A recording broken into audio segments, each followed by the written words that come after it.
This video is for educational purposes. Everything you will listen to in this video is taken from the internet, books, or any documentary available to the public. This incident occurred between 1976 and 1977, about 150 kilometers away in Pune. Hello friends, I welcome you all to channel. I hope you all are doing well. Today's story is about a serial murder case that instilled such fear that the people of Pune couldn't sleep peacefully for almost a year.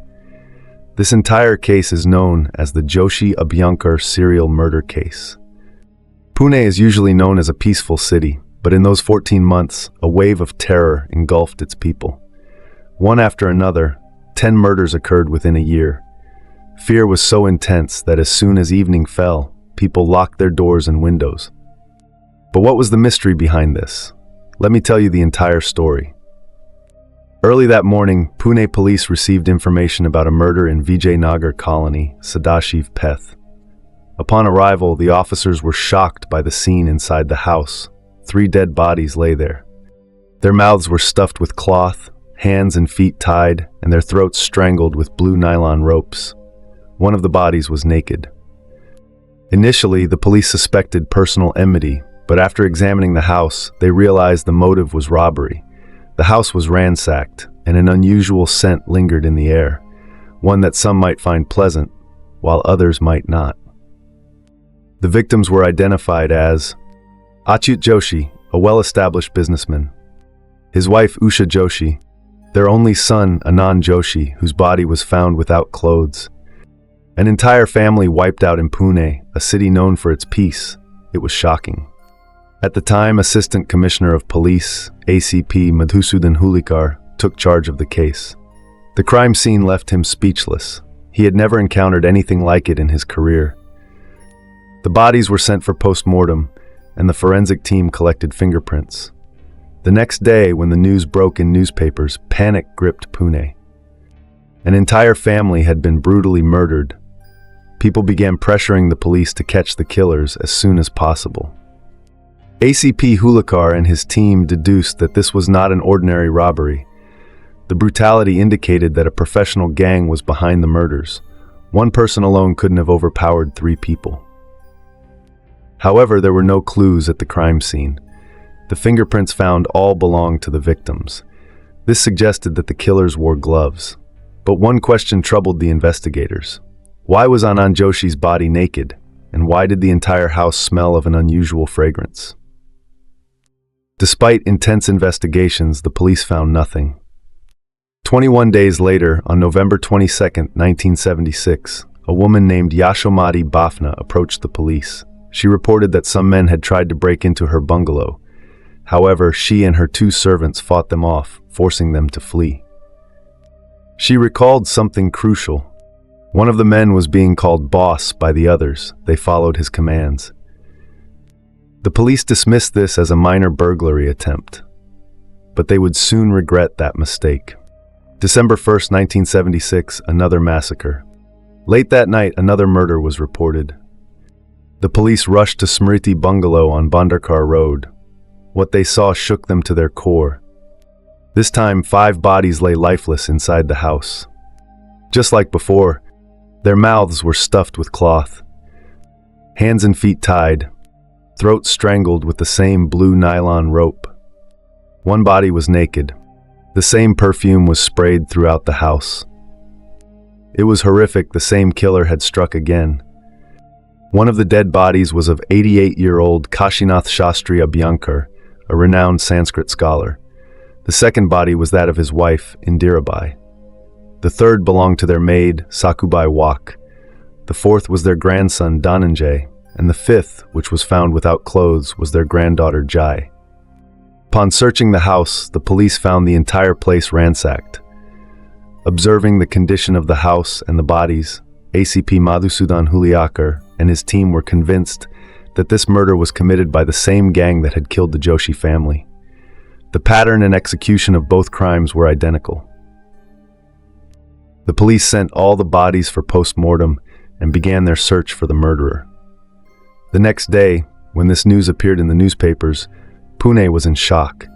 People were already terrified after the triple murder in the Joshi family.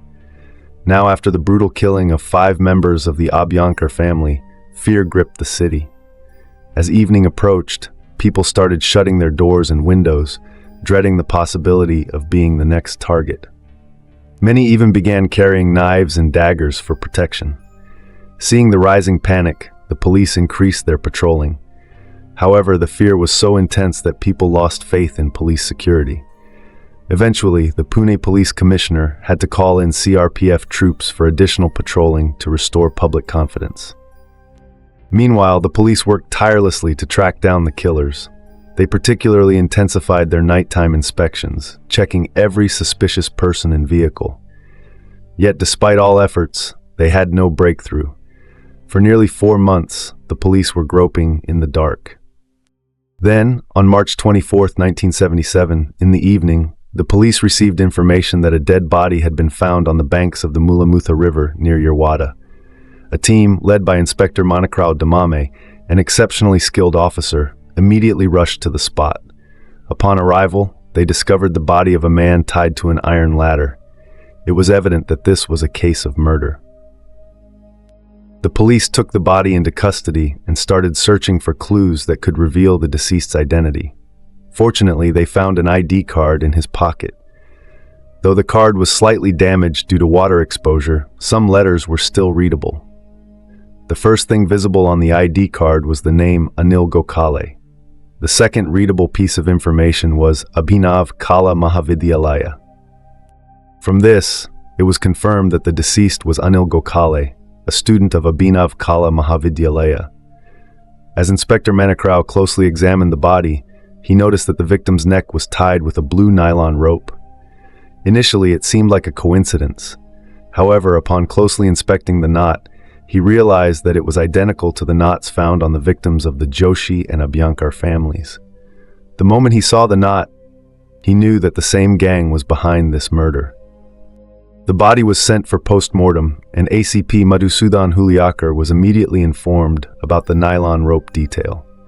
To confirm, the police retrieved photographs of the deceased from the Joshi and Abhyankar family murders and compared the knots.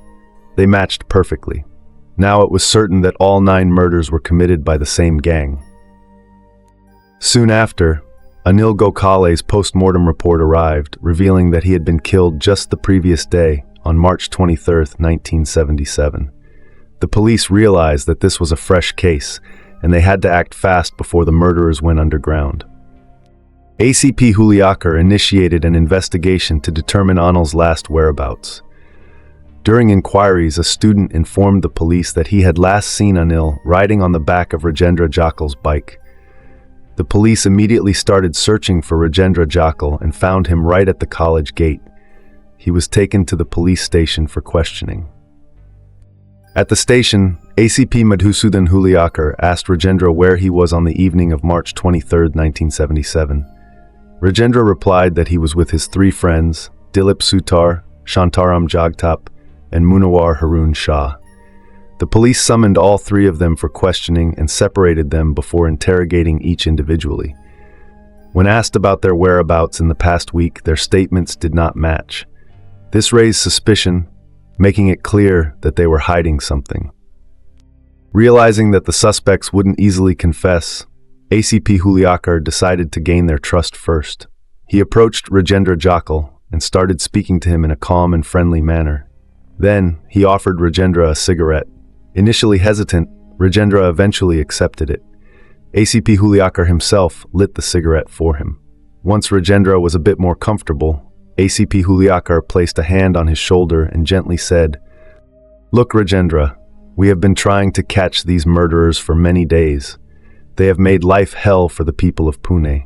If you know anything about these criminals or Anil Gokhale's murder, please tell us. Your help could be valuable." Hearing this, Rajendra hesitated for a moment and then revealed a name that shocked the police. He said he suspected a connection between Anil Gokhale's murder and Prakash Hegde's murder. He pointed out that both were students of Abhinav Kala Mahavidyalaya. Upon hearing Prakash Hegde's name, the police immediately began digging into his case. They found out that he had been missing since January 15, 1976. 2 days after his disappearance, his father received a letter from him stating that he had left home willingly and needed 1 lakh. However, his father, Sundar Hegde, found something unusual. The letter was signed as Prakash Hegde. Normally, he used his nickname Devdas for signatures. Sensing something was off, Sundar Hegde had informed the police back then, expressing his suspicion that his son had not left willingly but had been kidnapped. However, the police at that time didn't take the case seriously, assuming that Prakash would return home eventually. This turned out to be a grave mistake. If the police had thoroughly investigated Prakash Hegde's disappearance, perhaps the series of murders in Pune would never have occurred. Now, ACP Madhusudan Hulyalkar was deeply disturbed. Prakash Hegde's case was officially recorded as a missing person, yet Rajendra Jakkal mentioned his murder. This raised a new, chilling question. Why did Jakkal say that Anil Gokhale's murder could be connected to Prakash Hegde's murder? This meant that Jakkal knew that Prakash Hegde had been murdered and also knew who had killed him. Or perhaps he himself had murdered Prakash Hegde. However, since the police did not have any evidence at the moment, they let all 4 of them go. But to keep an eye on them, they assigned 2 undercover officers to follow them. One day, Dilip Sutar and Shantaram Jagtap were standing at their college gate talking to each other. During their conversation, Jagtap asked Sutar, "What will the police do now?" Sutar laughed and replied, "Don't worry, boss, we'll handle the police." The officers, who were in plain clothes and following them, overheard this conversation. They immediately reported it to ACP Madhusudan Hulyalkar. Upon hearing about this conversation between Jagtap and Sutar, the ACP suddenly recalled the Yashomati Bafna case. In that case, some people had tried to break into her bungalow. The ACP retrieved the case file and saw that the report clearly stated that while fleeing, the intruders kept calling one person boss. This strongly suggested that the 4 individuals who broke into Yashomati Bafna's bungalow were the same 4 friends, and among them, one was their leader, whom Jagtap and Sutar were discussing outside the college. With this new clue, the police gained another lead against them. They decided to apprehend the 4 suspects again. However, they still lacked concrete evidence to directly prove their guilt. So the Pune police focused on gathering more evidence against them. To do so, they returned to Abhinav Kala Mahavidyalaya and began questioning students who knew the 4 suspects. While speaking to the college students, the police noticed that one student appeared extremely nervous. His name was Satish Gore. When the police started questioning Satish, he became even more anxious. Sensing something suspicious, the police took Satish to the police station for further questioning. When asked about the recent murders in Pune, Satish revealed all 4 of them, Jakkal, Jagtap, and Shah, are involved in these crimes. When the police asked how he knew this, Satish replied, "They told me themselves." Additionally, Satish mentioned another name, Suhas Chadak, who was also involved in one of the murders along with them. Following this lead, the police arrested Suhas Chadak and brought him to the police station. They told him, "We know you were involved in a murder with those 4. If you confess and become a government witness, you will not be punished." After hearing this, Suhas decided to cooperate with the police. In his statement, he admitted his crime and revealed everything about the case. With Suhas's testimony, the Pune police now had enough evidence and witnesses to prove the guilt of the 4 suspects. So on March 30th, 1977, just 7 days after Anil Gokhale's murder, Pune police officially arrested Rajendra Jakkal, Dilip Sutar, Shantaram Jagtap, and Munawar Harun Shah. After their arrest, the police interrogated them again. But, as before, the 4 suspects tried to mislead the investigation. However, when the police presented all the evidence and witnesses against them, they finally broke down and confessed to their crimes. They narrated the entire story from the beginning to the end. Their story began at their college, Abhinav Kala Mahavidyalaya. The 4 of them met at this college and became close friends. However, all 4 had a notorious reputation in the college, especially Rajendra Jakkal. He was the leader of their group. Though they were students of commercial art, they were involved in everything except studies. Moreover, they had several bad habits: drinking alcohol, harassing girls, and engaging in reckless behavior. They often got into fights with others in the college. Rajendra Jakkal had set up a hideout about 5 kilometers away from the college on Carve Road. He built 3 small shacks there. After college, the 4 of them would go there to drink alcohol and indulge in their vices. Their addiction to alcohol was so severe that they couldn't go a single day without drinking. Since they all came from lower middle-class families, they didn't have enough money to fund their drinking habits. To sustain their addiction, they started stealing bicycles and scooters parked outside the college and selling them for money to buy alcohol. One day while the gang was sitting at their hideout drinking alcohol when Jakkal suddenly said, "Enough of these petty thefts, let's plan something big." With this, the 4 of them formed a gang and decided to kidnap someone for ransom. After much thought, they chose their first target, Prakash Hegde. Prakash Hegde was a student at Abhinav Kala Mahavidyalaya, the same college they attended. His father, Sundar Hegde, owned a small hotel named Vishwa, located right behind the college. Since the hotel was close to the college, many students would visit frequently. Jakkal, Sutar, Jagtap, and Shah had also been there several times and knew that the business was doing well. They assumed that if they kidnapped Prakash, they could demand a hefty ransom. They planned to lure Prakash away on some pretext and then kidnap him. However, they were aware that Prakash would never agree to go with them willingly, as he was well aware of their notorious behavior. To execute their plan, they roped in Suhas Chadak, their classmate. They convinced him with manipulation and the promise of money.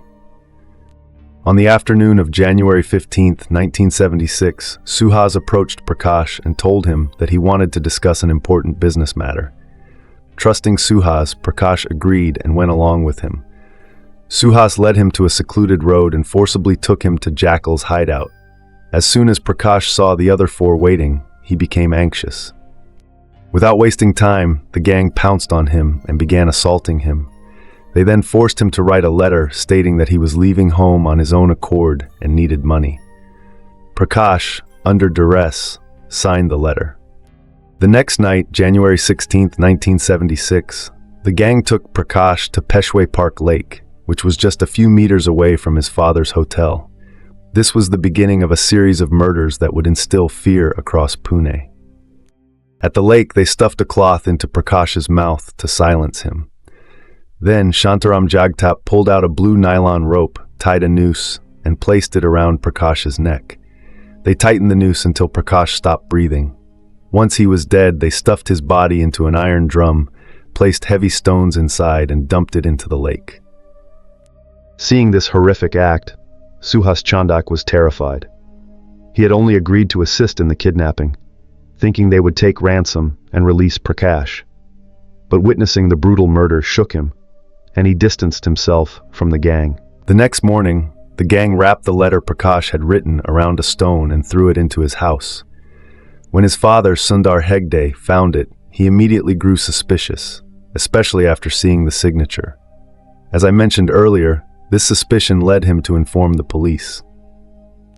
The Pune police registered a missing person case but did not conduct a serious investigation. This is the reality of our system. They often ignore such cases until something significant happens. We all know how missing person cases are handled in our country. Even if the police had investigated the case properly at that time, it would not have changed much. Prakash was already dead. However, if these 4 had been caught then, perhaps Pune wouldn't have witnessed the terror that followed. After Prakash's murder, fearing capture, the gang fled Pune and reached Kolhapur. There they survived for 6 months by committing small thefts. But eventually they decided to plan something bigger. One night in August 1976, they targeted the home of a businessman named Agarwal in Kolhapur. Jakkal had been observing Agarwal for a week. Based on his lifestyle and attire, Jakkal assumed he was wealthy. However, what Jakkal did not know was that Agarwal always carried a revolver. When the gang broke into his house, Agarwal immediately opened fire. Luckily, none of them were hit, but the sight of the gun was enough to send them fleeing. Realizing the danger, they left Kolhapur and escaped to Mumbai. After spending some time there, they returned to Pune in October 1976. Back in Pune, Jakkal, Sutar, Jagtap, and Shah gathered at their old hideout, planning their next big heist. On the night of October 31st, 1976, they broke into a house in Vijayanagar, Sadashiv Peth. The house belonged to Achyut Joshi. At that time, only Achyut Joshi and his wife Usha Joshi were home. The gang entered, gagged them with cloth, and tied their hands and feet. Jagtap then pulled out his blue nylon rope and tied 2 nooses, just like he had done with Prakash Hegde. They strangled both Achyut and Usha to death. Suddenly, they heard footsteps outside the house. Alert, they waited. The person who entered was none other than Achyut Joshi's son, Anand Joshi, who had just returned home. As soon as he stepped inside and saw his murdered parents, he screamed in horror. Jakkal quickly stuffed a cloth into Anand's mouth to silence him. Jakkal then looked at Anand and ordered, "Take off your clothes." Anand was stunned. Fear paralyzed him. When Jakkal pulled out a knife and pointed it at him, Anand, trembling, obeyed. The intruders ask where the money and jewelry are kept in the house. Anand tells them everything, but they don't find much, just a few thousand rupees, a watch, and Usha Joshi's Mongol Sutra. After taking these, they wrap a similar nylon rope around Anand's neck and strangle him to death. They had brought a bottle of perfume with them. After taking it out, they spray it in every room before leaving the house. The next morning, on November 1st, 1976, when the police arrive and the news appears in the newspaper, the 4 criminals feel thrilled. Seeing the terror spread among the people of Pune, they begin to consider themselves celebrities. However, since they didn't get much from the Joshi household, and what they did get was spent quickly, they strike again just 22 days later. On the night of November 22, 1976, they break into Yashomati Bafna's bungalow on Shankar Seth Road. Yashomati Bafna lived alone, making her an easy target, or so they thought. However, upon entering, they find 2 strong servants in the house. A violent struggle ensues. When the servants begin to overpower them, one of the gang members asks Jakkal, "Boss, what do we do now?" Jakkal orders them to flee. The 4 criminals scale the bungalow's wall and escape. The next day, Yashomati Bafna reports the incident to the police, providing a crucial clue, the name Boss. However, as usual, the police file a case but do not investigate properly. A week later, Pune witnesses its most horrifying crime yet. On the night of December 1st, 1976, the 4 criminals arrive at Bhandarkar Road. Here stands Smriti Bungalow, home to renowned Sanskrit scholar Kashinath Joshi-Abhyankar. At around 8 p.m., the gang rings the doorbell. Inside the house are 5 people: Kashinath Joshi-Abhyankar, his wife Indirabai, their maid Sakubai Wag, their granddaughter Jai, and their grandson Dhananjay. Kashinath's son Gajanan and daughter-in-law Hirabai are out for dinner. Hearing the doorbell, young Jai rushes to open the door, thinking her parents have returned. The moment she opens the door, she sees Jakkal, Sutar, Jagtap, and Shah standing there, armed with knives. They grab her, stuff a cloth into her mouth, and tie her hands before dragging her inside. The rest of the family is horrified at the sight of the intruders. The gang overpowers them, tying them up and gagging them with cloth. Then, one by one, they strangle Kashinath, Indirabai, Sakubai, and Dhananjay using a blue nylon rope. Jai, helpless, watches as her family is murdered before her eyes. Her terror is unimaginable, but her ordeal is far from over. After killing her family, Jakkal approaches Jai and orders, "Take off all your clothes." Jai is stunned. She freezes in fear. Jakkal shouts again, more aggressively. Terrified and with no choice, she complies. The gang demands she reveal the location of all the valuables in the house. Trembling, Jai tells them everything she knows. They loot all the money and jewelry. Finally, they wrap the same blue nylon rope around her neck and strangle her to death. Before leaving, they spray perfume throughout the bungalow.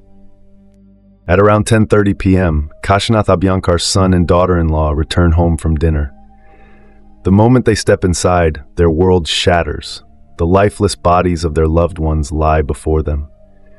The city of Pune is gripped with terror. By now, the gang has killed a total of 9 people.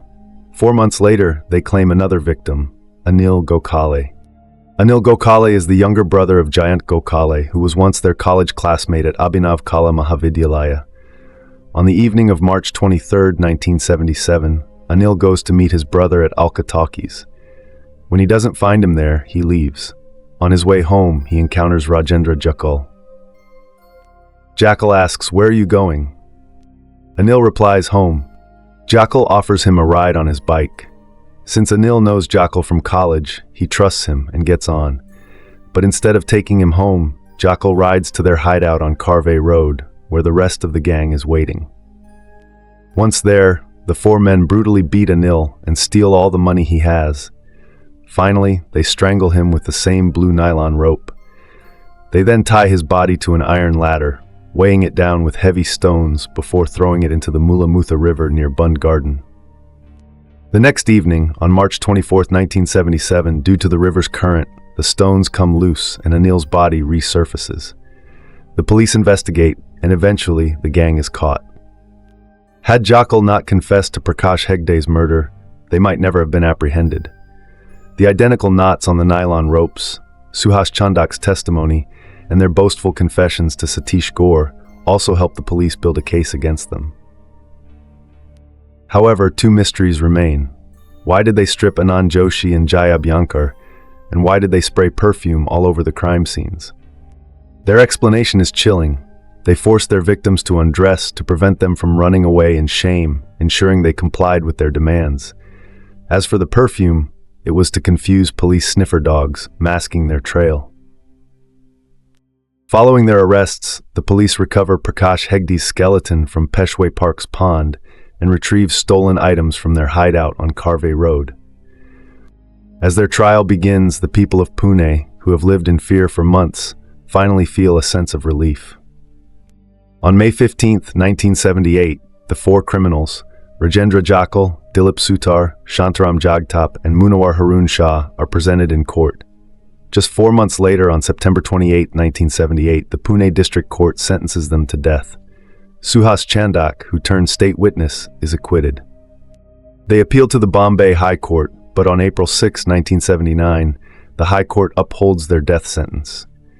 They then take their case to the Supreme Court, but their plea is rejected. Finally, they send a mercy petition to the President of India, Neelam Sanjeeva Reddy, who also denies their appeal. As a last resort, they file a review petition in the Supreme Court.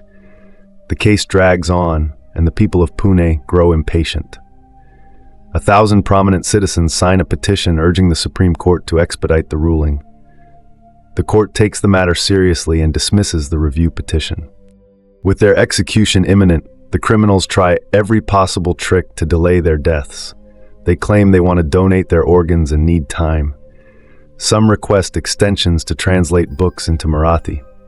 Their final desperate request is to be executed in the electric chair instead of by hanging, arguing that hanging is more painful.